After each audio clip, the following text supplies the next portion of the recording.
दोस्तों, आज मैं सबसे पहले आप सभी लोगों को बुद्ध पूर्णिमा का हार्दिक शुभकामनाएं देना चाहता हूं। इसके बाद आज हम विचार करेंगे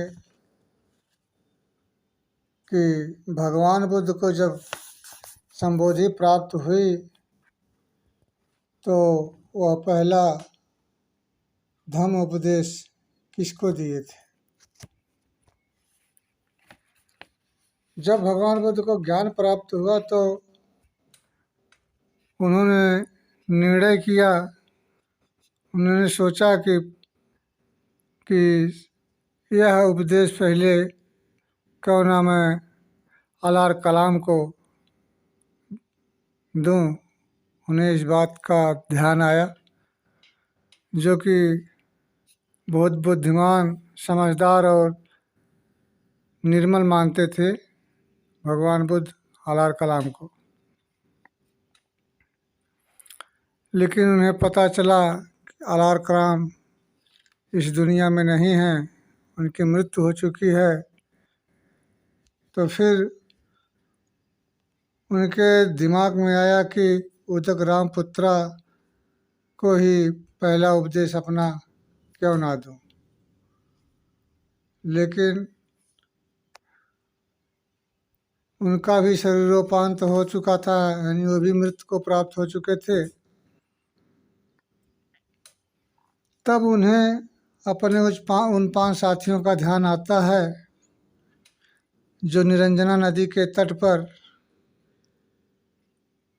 5 लोग उनके साथ तपस्या कर रहे थे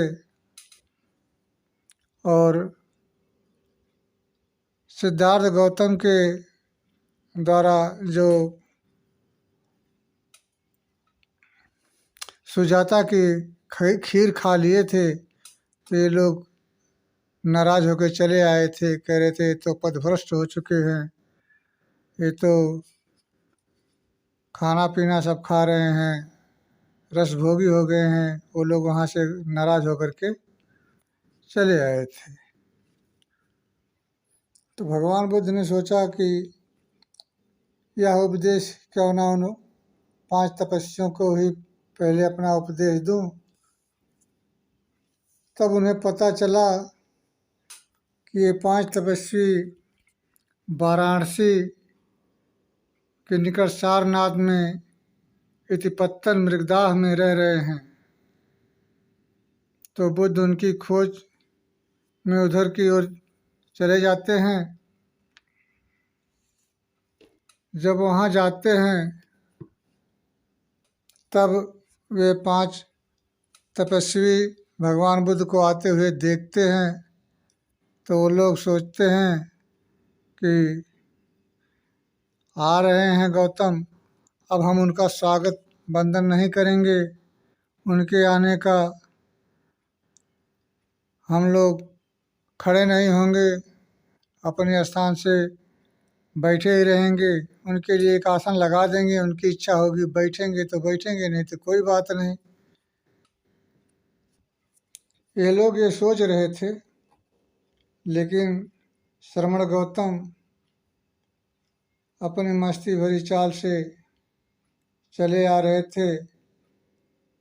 जिन्हें तपस्या का मार्ग त्याग कर वैभव और भोग का जीवन अपना लिया है,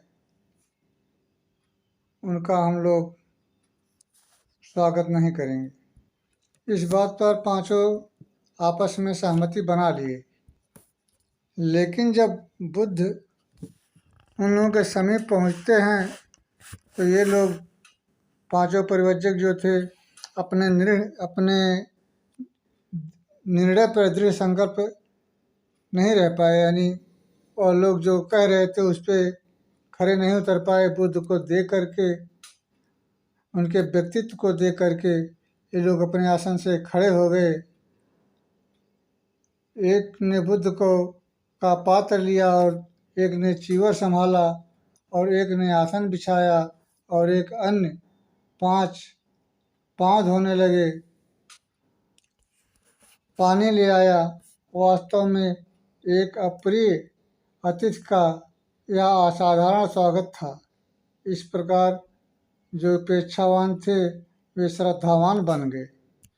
तो बुद्ध को वहाँ पे पहुँचने के बाद इस तरह से स्वागत के बाद सभी ने उनका कुशल पूछा, हाल चाल लिया और फिर बुद्ध से प्रश्न किया कि तपस्या, चर्या तथा काया कलेश में उनका विश्वास था। बुद्ध का उत्तर नकारात्मक था। बुद्ध ने कहा, दो सिरे की बातें थी, एक काम भोग का जीवन और दूसरा काया कलेश का जीवन। एक का कहना है कि खाओ पियो मौज उड़ाओ क्योंकि कल तो मर ही जाना है। दूसरे का कहना है कि सभी वासनाओं का मूल्य छेदन कर दो क्योंकि ये पुनर्जन्म का कारण है। उन्होंने दोनों को आदमी के योग्य नहीं माना। वे मध्यम मार्ग पर को बताने लगे। भगवान बुद्ध मध्यम मार्ग को मानने वाले थे। तो काम भोग का मार्ग है न काया कलेश का मार्ग है। तब बुद्ध ने उन पांचों परिव्राजकों से कहा, मेरे इस प्रश्न का उत्तर दो कि जब तक तुम्हारे मन में सांसारिक अथवा अलौकिक भोगों की कामना बनी रहेगी, क्या तुम्हारा समस्त काया कलेश व्यर्थ नहीं होगा? उन्होंने उत्तर दिया, जैसा आप कहते हैं वैसा ही है। काया कलेश का शोक संतप्त जीवन गुजारने से आप काम तृष्णा से कैसे मुक्त हो सकते हैं? उन्होंने कहा, जैसा आप कहते हैं। फिर बुद्ध ने कहा, जब आप अपने आप पर विजय पा लेंगे तभी आप काया तृष्णा से मुक्त होंगे। तब आप में सांसारिक काम भोग की कामना न रहेगी। तब आप अपनी स्वाभाविक इच्छाएं आपको दूषित नहीं करेगी। आपको अपनी शारीरिक आवश्यकताओं के अनुसार खाना पीना ग्रहण करना चाहिए। तभी इस तरह का विश्वख्याति कमजोर बनाती है।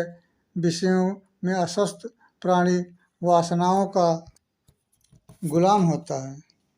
सभी काम भोग की इच्छा करना अपमानजनक और अभद्र है। लेकिन मैं तुम्हें कहता हूँ कि शरीर की स्वाभाविक आवश्यकताओं की पूर्ति करना बुराई नहीं है। शरीर को स्वस्थ बनाए रखना एक कर्तव्य है, अन्यथा आप अपने मनोबल को दृढ़ और स्वच्छ नहीं बनाए रख सकेंगे और प्रज्ञा रूपी प्रदीप को प्रज्वलित नहीं कर सकेंगे। हे परिव्राजकों, ये द्वंद्व की बातें हैं जिससे प्राणी को सदा बचना चाहिए। एक और उन चीज़ों में संलग्न रहने की आदत से जिनका आकर्षण वासनाओं एवं मुख्यतः विषय शक्ति पर निर्भर करता है। यह संतुष्टि प्राप्त करने का निम्न कोटि का तथा विधर्मी मार्ग है, अयोग्य है, हानिकारक है तथा दूसरी ओर आदत के अनुसार इसका अभ्यास तपस्याचार चर्या अथवा काया कलेश जो दुखी है, अयोग्य है तथा हानिकारक है। इन दोनों सिरों की बातों से अलग एक मध्यम मार्ग है। यह समझ लो कि यही मार्ग है जिसका मैं उपदेश देता हूँ। तब पांचों परिव्राजकों ने उनकी बात ध्यान से सुनी, यह जानते हुए कि बुद्ध के मध्यम मार्ग का क्या उत्तर दें।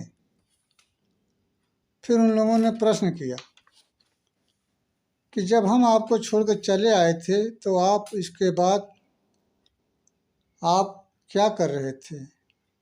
तब बुद्ध ने उन्हें बताया कि जिस प्रकार वह गया उर्बेला पहुँचे, कैसे उस पीपल के पेड़ के नीचे ध्यान लगाकर बैठे और किस प्रकार 7 सप्ताह की समाधि लगाने के बाद उन्हें बोध प्राप्त हुआ, जिससे वह नए मार्ग का आविष्कार कर सके।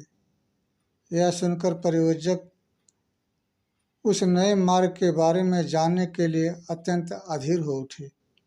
उन्होंने बुद्ध से प्रार्थना की कि वे उन्हें विस्तार से बताएं। बुद्ध ने स्वीकार किया, बताने के लिए तैयार हो गए। बुद्ध ने बात आरंभ करते हुए बताया कि उनका मार्ग जो सद्धम है, उसे आत्मा और परमात्मा से कुछ लेना देना नहीं है। उनके सद्धम को इस बात से कोई सरोकार नहीं है कि सारे मरने के बाद जीवन का क्या होता है। उनके सद्धम का कोई कांड के क्रियाकलापों में कुछ लोग लेना देना नहीं है। बुद्ध के धम्म का केंद्र बिंदु आदमी है और इस पृथ्वी पर अपने जीवन काल में एक आदमी का दूसरे आदमी के काम अनायास संबंध बनाना उनका प्रथम आधार अभिधारणा है। उनका दूसरा आधार तत्व था कि प्राणी दुख, कष्ट और दरिद्रता में जीवन व्यतीत कर रहे हैं। संसार दुख से भरा है और धर्म का उद्देश्य मात्र यही है कि संसार को इस दुख को कैसे दूर किया जाए। इसके अतिरिक्त सद्धम और कुछ नहीं है। दूसरा, दुख के अस्तित्व को स्वीकृत और दुख को दूर करने का मार्ग दिखाना ही उनका धम्म का आधार है। धम्म के लिए एकमात्र